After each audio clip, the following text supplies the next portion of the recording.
El Bester Gordillo está libre. Poco después de la 1:30 de la madrugada, su abogado, Marco Antonio del Toro, informó que fue absuelta de las acusaciones en su contra por delincuencia organizada y lavado de dinero, supuestamente por falta de elementos. ¿Qué acaso Peña Nieto no puede hacer nada bien? No entiendo cómo este cabrón no murió por hundimiento de mollera.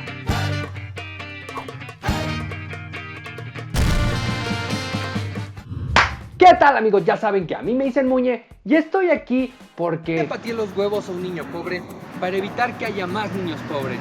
Hacer el bien sabe bien. Chinguen a su madre las pinches tortugas. Hershey's. Pero basta de patrocinadores. El pasado miércoles 8 de agosto, el mismo día que le entregaron constancia de mayoría a López Obrador, la mejor coleccionista de bolsos Louis Vuitton salió absuelta de los cargos de lavado de dinero y delincuencia organizada. El primer tribunal en materia de lo penal declaró sobreseimiento en su proceso y por lo tanto se desecharon los cargos. Como campaña publicitaria impulsada por influencers que solo sus bots conocen, el proceso judicial en contra del Bester Gordillo se fue a la mierda, dejando en ridículo a todos los que participaron.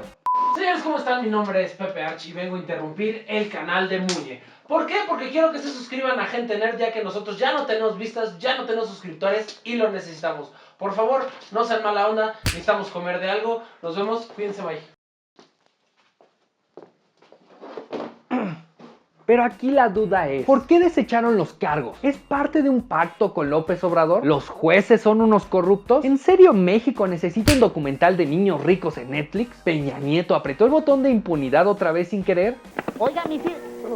La razón por que el Bester Gordillo hoy disfruta de las bendiciones de salir a la calle como el tráfico y los vendedores de Vive 100 es porque en la PGR tenemos funcionarios que no saben armar un juguete del huevito Kinder. ¿Qué chingados van a saber cómo armar un caso penal? Que esto es solo una ramificación o una parte del total de los recursos que han venido desviándose y que tendremos que analizar las otras cuentas bancarias del sindicato y ver también todo lo que tiene que ver con los recursos finales. Primero, tienes que ser pendejo o haber estudiado leyes en un CNCI para lanzar una acusación tan idiota como lavado de dinero. El sindicato, controlado por el Bester, aprobaba partidas de dinero que eran depositados a diferentes personas y estas personas lo depositaban a la tarjeta de crédito y cuentas de la única persona con más botox que carbono en su cuerpo. Sí, es una triangulación, pero con dinero de origen técnicamente ilícito. Para hacer lavado de dinero, lo depositado debió provenir de narcotráfico, secuestro, desvío de recursos o uno de esos tantos delitos que han crecido en la actual administración. Segundo, delincuencia organizada. ¿Delincuencia organizada? ¿Delincuencia organizada? Miembros del comité ejecutivo, todos ellos firmando, y de ahí se agarraron para decir, esto fue una orquestación de voluntades y por lo tanto están haciendo delincuencia organizada. Dios, llévame contigo o a un lugar donde no le entreguen puestos importantes a los compadres del presidente. El cargo de delincuencia organizada solo aplica cuando formas parte de un grupo formado específicamente para cometer delitos. Y aunque estoy totalmente de acuerdo que es prácticamente la primera función del Sindicato Nacional de Trabajadores de la Educación, legalmente es un sindicato y no un cártel que trafica con la educación en México. Cuando nos damos cuenta que los procuradores improvisados, como es el caso de Murillo Karam, no pueden llegar a otro lugar que el de las pifias, el del desengaño, el de la frustración de la gente que pensaba que había algo detrás que jamás se pudo probar. Pero, ¿realmente en la PGR tienen el coeficiente intelectual de un vaso de agua? ¿O esos cargos sin fundamento tuvieron una razón de ser? ¿Qué es lo que está buscando la autoridad cuando hace una acusación de esta naturaleza? Gravedad en el tipo. Lo que quieren es que sea una acusación tal que primero se lleva a cabo la aprehensión y la detención de la persona indeseable para el poder público y años después se conoce la verdad jurídica. El truco de acusarla con ambos cargos era meterla a la cárcel sin opción a fianza y con ello dar un golpe político y mediático de combate contra la corrupción. ¿Recuerdan? El proceso que se sigue es estrictamente legal. Responde a evidencias de un probable desvío ilícito y ocultamiento de recursos del Sindicato Nacional de Trabajadores de la Educación. Mediático porque metían a la cárcel a la líder sindical que siempre vivió bajo el consentimiento del presidente en turno. Y político porque mandaban un claro mensaje a todos los líderes sindicales de que no habría nadie que parara las muy mentadas y nacidas muertas reformas estructurales. Si tú te fijas, antes de ella hubo la salida de un funcionario importante, que era Rojas de la CFE, porque se oponía a la reforma energética. Y luego ella se oponía a la reforma educativa. Es decir, el impulso de las reformas empezó a encontrar obstáculos. Cuando el maestro de cagarla en todo aspecto de la vida llegó a la presidencia, sabía perfectamente que los aliados históricos del PRI serían los primeros obstáculos para implementar sus reformas. Y entre ceja y ceja, traía una mujer de gustos sencillos como casas en Miami, salmón relleno de caviar y brujos africanos. Pero lo que sí a mí me queda un misterio, un enigma, que es el enojo de Peña o la hazaña de Peña contra Elba. No termino de entender a qué se debe. Ay, Jorge, te hace falta ver más A mí me dicen Muñe. Alfredo del Mazo Maza era el candidato para ser gobernador en el 2011. Más que por ser primo de Peña Nieto, era por su lealtad y fuerza en el grupo Atlacomulco. Pero no contaba con el viejo y retorcido colmillo de la chiapaneca más maquillada después de Manuel Velasco.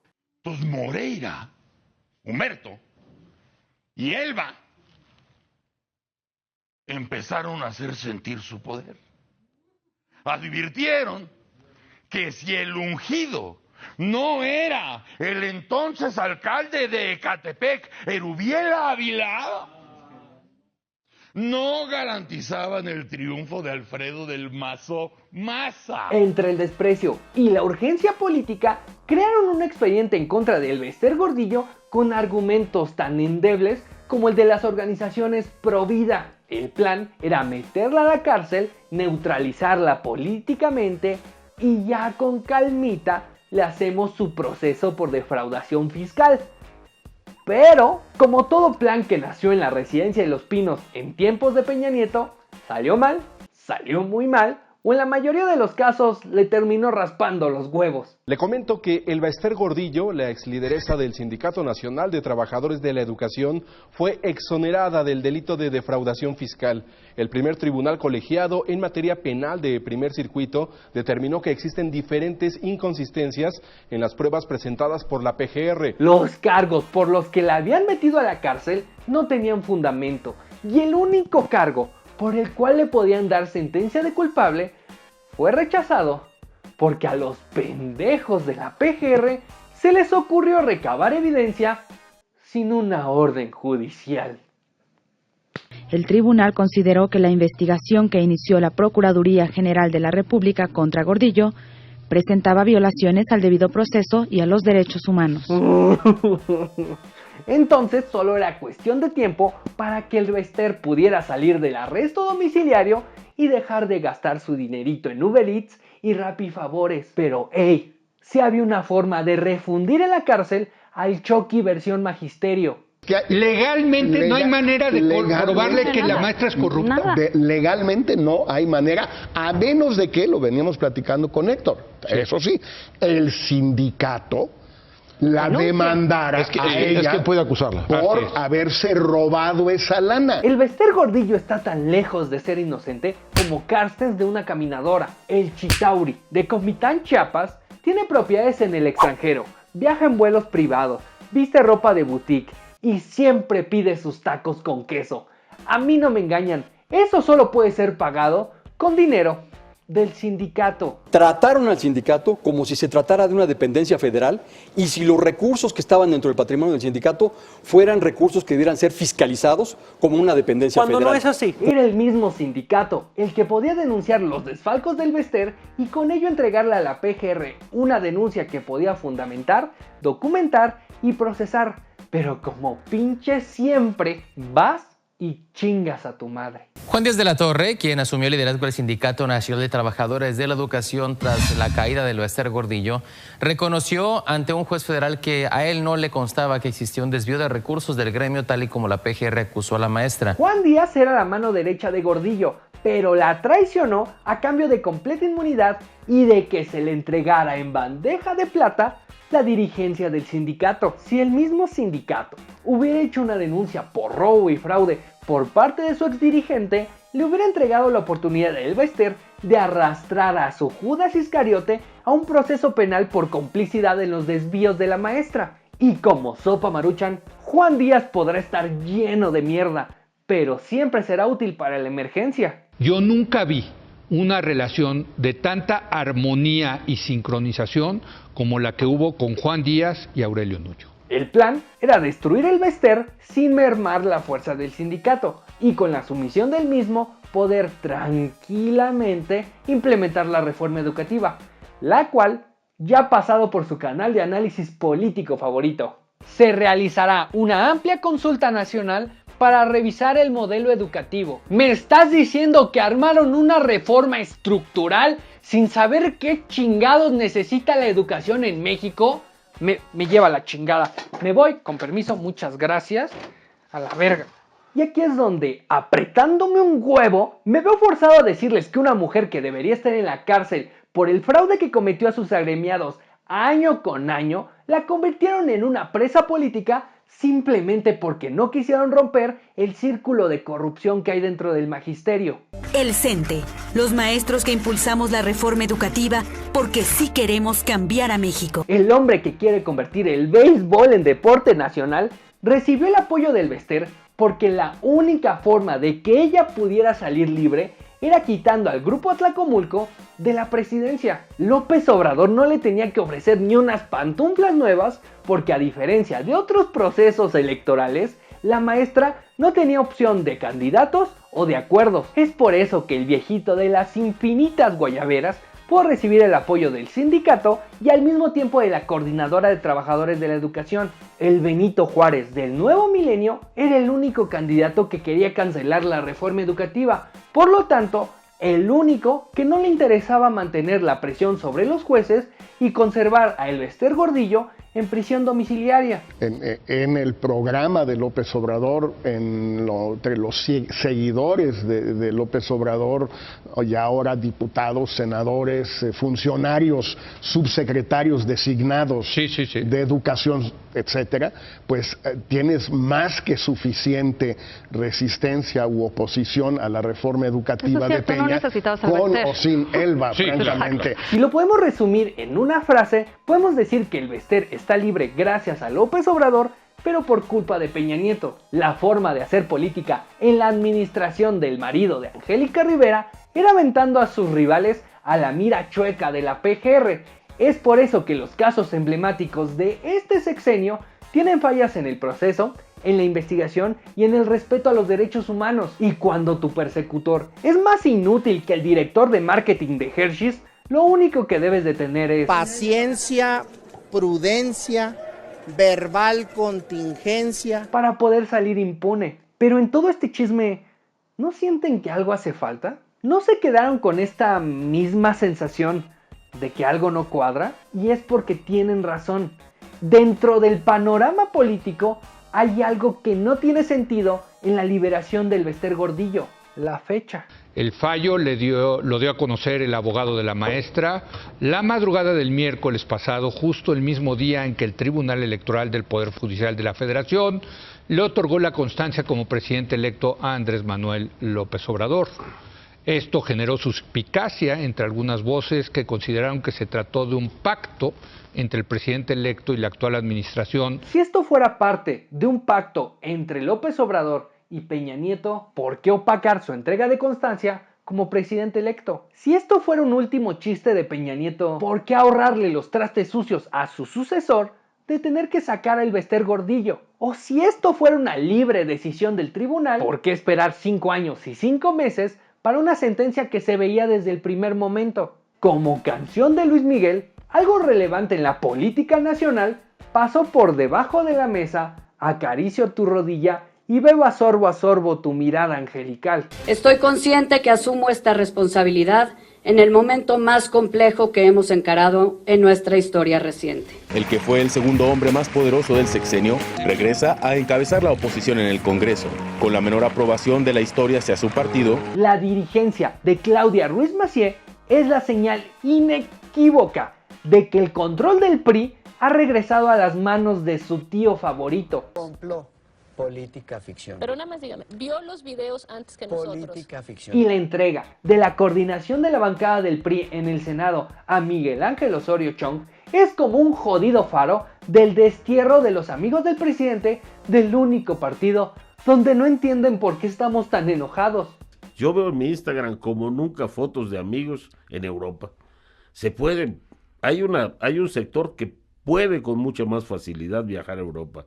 Antes no podía, pero tampoco está contento. Ya en otro video les contaré lo que se está cocinando en el caldero del PRI, pero la liberación del Bester Gordillo beneficia a la nueva administración del PRI en diferentes frentes. Primero, deja en ridículo y sin capital político a Peña Nieto y su bola de compadres como Murillo Karam, Alfredo Castillo, Ochoa Reza, Aurelio Nuño, Luis Videgaray y demás políticos valiosísimos. Reconstruir ese partido sin el estorbo que representa los allegados a los peores 6 años en la historia de México, los allegados a Peña Nieto les permite entrar en la disciplina del fan número 1 de Adela Noriega. ¿Conoció? Política ficción. Segundo, liberar al Bester Gordillo el mismo día que le entregan la constancia de mayoría a López Obrador genera la sensación de que ambos hechos se conectan directamente y que sin haber empezado un solo día de gobierno, el pitcher de los refineros de Tabasco pueda ir embarrándose un poquito de esa pila enorme, apestosa, hedionda y pútrida de impunidad. Es imposible no ligarla, ¿por qué? Porque ella efectivamente apoyó a López Obrador. Apoyó a Morena desde el Estado de México. Y te preguntarás lo mismo que yo. ¿Cómo liberaron a Durmamu? Gracias al mismo que permitió que la capturaran. Pensemos nada más si el Bester alguien no la convence. Bueno, yo sé quién fue Osorio Chong, para que nos hacemos tontos, fue el chino. Yo no sabía eso. Bueno, que la invita a desayunar. Acabas de dar una nota ahorita. No, bueno, pues era el único al que le tenía confianza Elba, porque consideraba que era un agente de él, y si él la invitaba a desayunar a México, pues jamás se imaginó que le iba a meter al bote. El exsecretario de Gobernación, así como fue el anzuelo para traer el Bester, también fue el que permitió que en 5 años que duró su proceso, 4 días estuviera en la cárcel. Lo demás lo pasó en un hospital y en su humilde departamento en Polanco. No excluyamos a las autoridades educativas, que son las las culpables del fraude educativo. Por eso hablo de manita sudada, con desde Carlos Salinas, Ernesto Zedillo, Calderón, Vicente Fox, Felipe Calderón, que le hicieron su aliada. Pero esta es la verdad. El Bester Gordillo está libre porque no supieron armar un caso contra ella. No pudieron armar un caso contra ella porque el sindicato se niega a denunciarla. El sindicato se niega a denunciar porque el sistema de control ha vivido en el lujo gracias a la lealtad del Bester. Y la lealtad del Bester siempre ha entregado buenos dividendos, ya sea una Homer último modelo o la presidencia de la República. Aquí la duda es, ¿quién será el merecedor de que el Bester le entregue su tesorito? Primero, lo que tiene que ver con la maestra del Bester Gordillo. Hay un proceso legal. Si ella es declarada inocente, libre, se tiene que respetar su derecho. Amigos, no nos hagamos pendejos. Lo que estamos viviendo es una reestructuración en el campo de batalla político, donde partido en gobierno y oposición van a tener que sacar sus mejores armas si quieren mantener o recuperar el poder, aunque estas provengan directo de una Botox Party. Bueno amigos, eso es todo por hoy. Muchísimas gracias por esperar por estos videos, así que no olviden darle like, comentar y suscribirse. Maldita sea, ¿qué tengo que hacer para que se suscriban? ¿Aventar a Chester del balcón? Chester, son 5 pisos, no seas exagerado. Además la gente ya lo pidió. También no olviden seguirme en todas mis redes, porque ya me está dando sargazo de que no van y me siguen en todas mis redes. ¿Qué? ¿Cómo que esto solo les da al mar? Ahora sí, espero que los muerda un carro y los atropelle un perro. Yo soy Muñe Los quiero. Nos vemos.